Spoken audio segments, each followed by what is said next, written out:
Well, good morning, good afternoon, good evening, everyone. Today we are going to look at 6 common expressions related to school and education. We're going to improve your English vocabulary, including slang and idioms. Plus, we're going to do 4 TOEIC questions. So what are we waiting for? Let's get started with the first expression.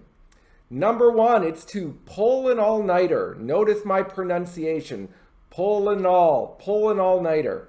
This is to study or work on a project all night. You don't sleep.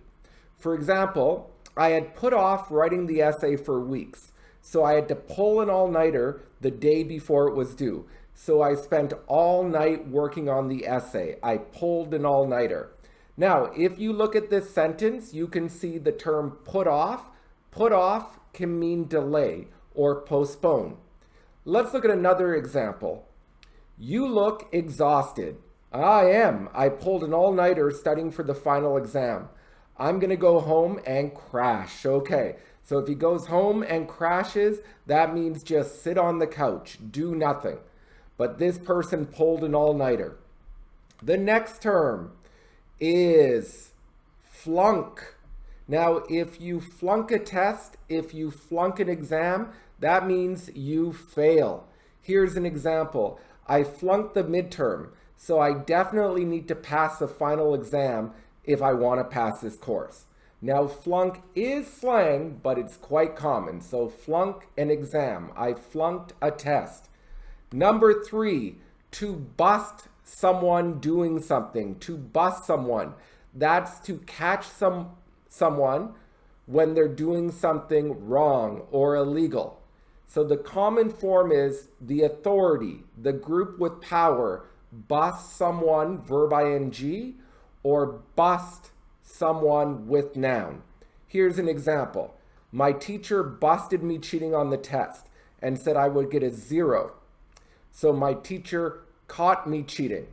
I was busted by my teacher. Next one, the police busted him with 2 grams of weed. So passive, he was busted with 2 grams of weed. I don't know what the punishment will be. Hopefully not too strong. Next term is to cram. Now, if you cram for a test, you study very hard and you study a lot, but in a short period of time. It can be similar to pull an all-nighter. Here's an example. I spent 2 days cramming for my final Spanish exam, but when I took the test, my mind went blank. I think I flunked the test. Okay, I think I failed. She had a bad habit of not studying all semester and just cramming before the final exam. Now, often you will hear about a cram school. This is a private academy where students study after their regular school, often for government exams. So they cram for these tests. Next, number 5 is to slack off. If you slack off at work or class, that means you do not work hard. You are being lazy. Here's an example. Often the student slacked off in the class. She often looked at her cell phone when she should have been participating. So she slacked off. She didn't put in the effort. Or the boss busted the employees slacking off at work. Instead of helping customers, he was watching the soccer game in the back room. Now, a person who slacks off a lot or is lazy is a slacker. The final expression, something was a breeze. Something is a breeze. You are saying something is easy. This action is a piece of cake. For many people, calculus is a nightmare. But for one of my friends, it was a breeze. So it was very easy for him. Here's another example. I'm worried about my TOEIC test. Don't worry about it. If you watch this famous YouTube channel, it will be a breeze. Maybe not. Maybe. Okay, so let's get into the TOEIC questions. So we're going to do 4 of these. Let's look at 113. Pause your screen if you need time. Okay, so we can use context and grammar to help us answer the question. Remember, the authority busts the weaker group. So, if we look at busts again, if I said my father busted me stealing money from his wallet, well, I was busted by my father. From this context, we know this Toeic is a passive voice because we know the government or regulators busted the company. So the company was busted. So this sentence we know is passive. Therefore, we can eliminate A and B because whatever it is, the government busted the company. So the company was busted, will be busted, has been busted. We need passive. Now we use verb tense. When we say last week, last year, last month, we use simple past. For example, last year I went to Ottawa. However, when we use in the last week, in the last year, in the last month, we generally use present perfect. For example, in the last year, I have been to Ottawa. Therefore, the answer is C. It is passive voice plus present perfect. So the original, in the last year, the government has busted the company.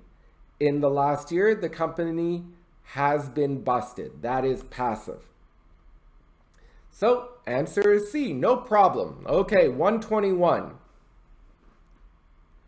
All right, once again, grammar is your key focus. Now, make sure to read the whole sentence. Notice the last clause and its form. It says, I probably would have made the basketball team. When you use would, might, could have verbed in a conditional, that means you have a third conditional. A third conditional is when you imagine the past differently. You are not imagining the present. Notice the form below. So it starts with, I forgot to turn off the stove yesterday.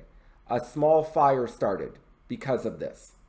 So I'm looking at the past and I say, if I had remembered to turn off the stove, a small fire wouldn't have started. Notice we are using had verbed in the if clause. So if we look at this, we can see I probably would have made the basketball team. So I know this is a third conditional because it's would have verbed. So therefore, I will use C because in a third conditional, after if, I use past perfect. So if you had known this, you would have gotten the answer. Okay, so we got C, perfect. 124.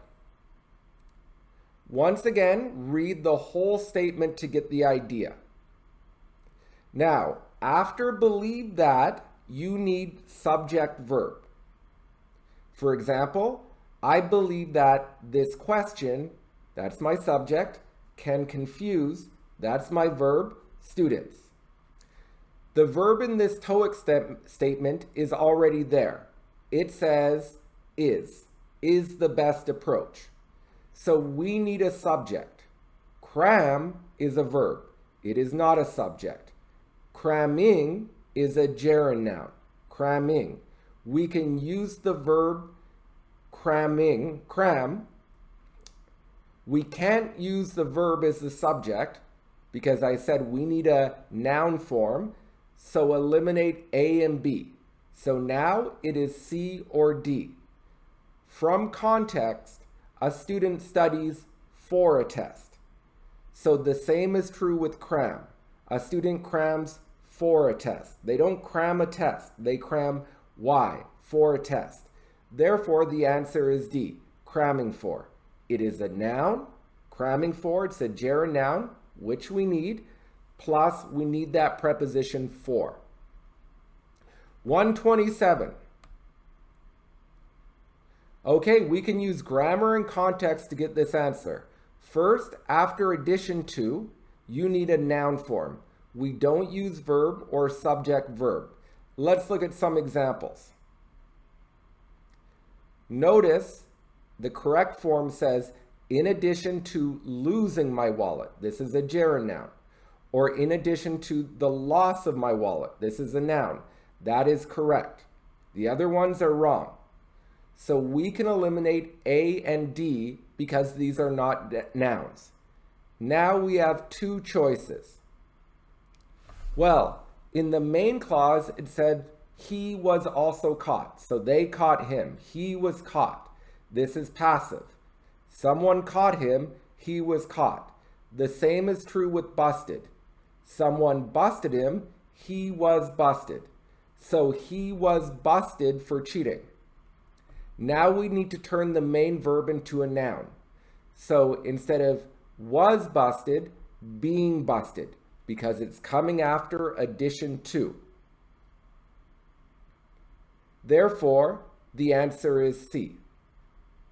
We need a noun, it's got to be a gerund, and it's got to be passive. That's why the answer is C. Well, this was a fast lesson. We learned some cool expressions. Some are slang, some are more academic. So thank you for showing your support. Please like, subscribe, share, hit that button, and have a wonderful day.